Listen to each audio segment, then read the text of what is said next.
আসসালামু আলাইকুম এভরিওয়ান, সকালবেলা আছেননি। আজকে আমি আপনাদের লগে খেসকি মাছ রান্নার রেসিপি ট্রাই করবো।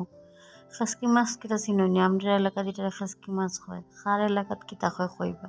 এই ছোটো ছোটো মাছগুলা এগুলা আসলে তেমন কাটাকুটার কিছু নেই, খালি বাচ্চারা কিতায় ময়লা পরিষ্কার করে আর কি। ময়লা বলতে কিছু ছোটো ছোটো শামুক থাকে। তো ফ্রাই প্যানও দইয়া মুচ্চা সপ্তাহ কইরা দিলাইলে আমার ফ্রাই প্যানও আগে থেকে কিছু তেল আসতো, ওইটার লাগে নয়া করে তেল দিলাম না। অত যে মাছগুলারে দেখলা আগে পাচ্ছি না নি পাচ্ছি বলতে গেলে ছোটো ছোটো শামুক আসলো, ওগুলারে ফালাইছি। ময়লা আসলো, দানের যে খেটের ওটা আসলো আর কি ওগুলার মাঝে। তো ময়লাগুলারে পাচ্ছা ফালাইয়া নানি একদিন ধরে আমি ফ্রাই প্যানও লই লিছি, লইয়া একটু লবণ দিলাইছি স্বাদ মতো, যার জেলা লবণ খাইতে ভালো লাগে দিলাইবা। পরে হলুদের গুঁড়া দিলাইছি, মরিচ দিলাইছি, একটু স্পাইস কম হইব তারপরে আর কি দিলাইলাম আর কি। এটা আমার জাল দিলে একটু কাঁচামরিচ দিলে আর কি একটু বেশি ভালো হয়।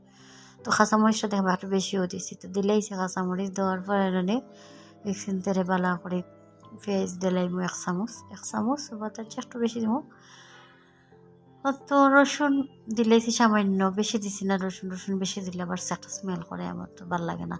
তো বালা করে টিনদের একটু বালা করে মাখাইলাম, মাখানোর পরে আবার বেশি জোরে মাখাইতাম না, মাখাইলে মাছগুলো একটু বর্ত হয়ে যাব। তো মাখাই ওকে আমি যে মাখাইছি হাত দিলে হাত দিয়ে পানি দিলাইমু, যাতে হাতে যে মশলাগুলো রাইখা রইছিল এই মশলাগুলো ওই পানির সাথে যায় কি। এরপরে ডাইকা দিয়ে নানি চুলাত দিলাম, চুলাত দিয়ে একটু জাল করিলাম। ওই যে তখন কি সুন্দর একটা কালার এসছে মাশাআল্লাহ। মানে এটা এটা মাছ দিয়ে আর গরম ভাত দিয়ে খাইলে এমন মজা লাগে আর কি, খাওয়ার মতো না। সত্যি বলতে তরকারিটা কত মজা হয়েছে যে দিন আমি খালি ভাতও খাইছি আর তরকারি খাইছি। ওই এক তরকারি দিয়ে ভাত খাইয়া উঠে গেছি, আর কোনো বাইদি চাইছি না, কোনো বাইদি খাওয়ার সময়ও পাইছি না, এমন মজা হয়েছে। যাই হোক, ওই যে দোকানে এই পর্যায়ে কিন্তু হয়ে গেছে, এই পর্যায়ে ইচ্ছা করলে আপনি খাই নিতে পারবো, কিন্তু আমি খাইতাম না। আমি আর একটু চাল দিব, কারণ হইলো গিয়া আমার আমি তো একটু ভিডিও করলাম না, খেতে লাগে একটু পানি টানি দিয়ে একটু জাল দিয়ে একটু ধনিয়া পাতা দিয়ে সুন্দর করে দিলাই মোটাকিয়া। আর এই তরকারির মধ্যে যে ধনিয়া পাতা দিই না নি, অত একটা সুন্দর গন্ধ হয় আর কি। মানে সারা বাসা খালি মোমো করে। তাই আচ্ছাতে সকালবেলা থাকবা, সুস্থ থাকবা। আসসালামু আলাইকুম, টাটা।